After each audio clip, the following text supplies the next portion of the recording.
after you were fully formed and meeting and just mobilized, for lack of better words, like how did other students respond to it? So to get a club passed, ASB, which is I'm the president of ASB, so it's me, and then there's 10 other positions. We have to have a Senate meeting, which is like I don't know, six senators a class, so there's probably like 24 senators, give or take. And we have to go through the list of clubs and be like, this is what the club is about, this is the title, do you guys pass it?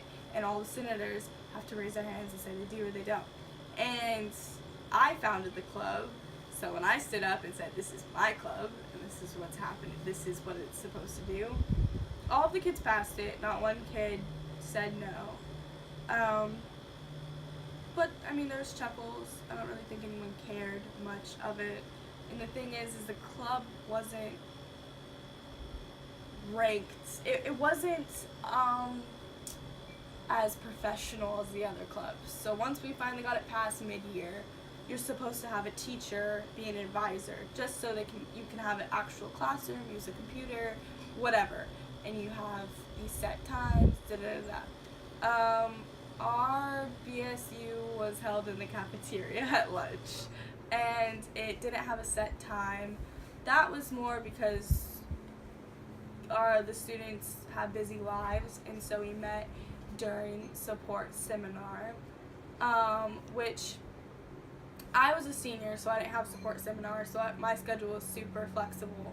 But the students got in trouble coming to Black Student Union meetings because you're not supposed to leave support seminar. Even if I told teachers, like, hey, this is when our meeting is, and support seminar everyone knows is a joke and nobody does anything in it anyways, sometimes the teachers held the students back from going to Black Student Union, which was extremely frustrating.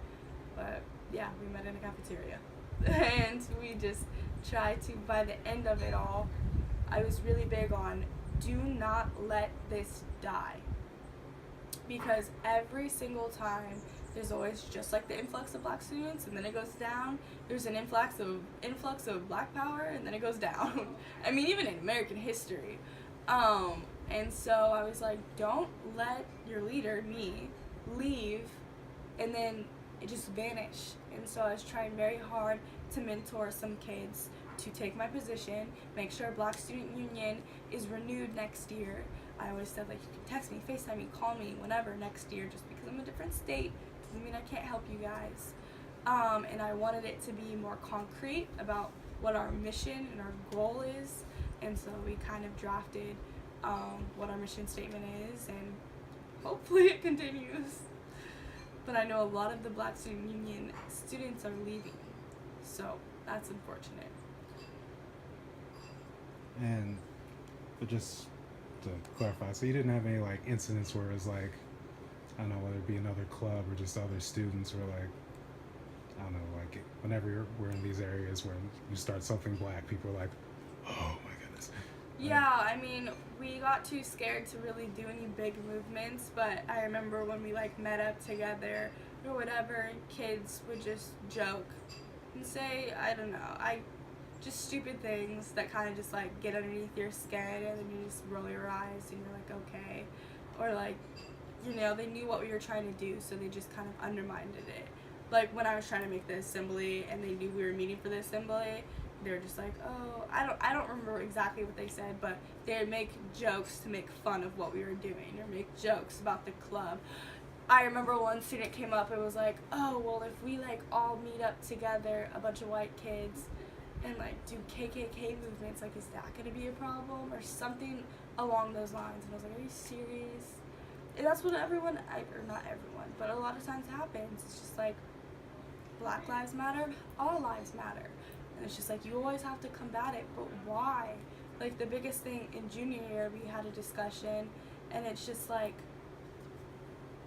if we're inferior and we're oppressed and we're trying to build our morale and we're trying to come up, why does the top ones have to continue to make banter and have these other organizations to empower them when they're already fully empowered. That doesn't make any sense. And so, I mean, if you make things all equal and fair, it takes away power from someone else. And they don't like that, and they know that. They're not going to admit to that, but it's the truth.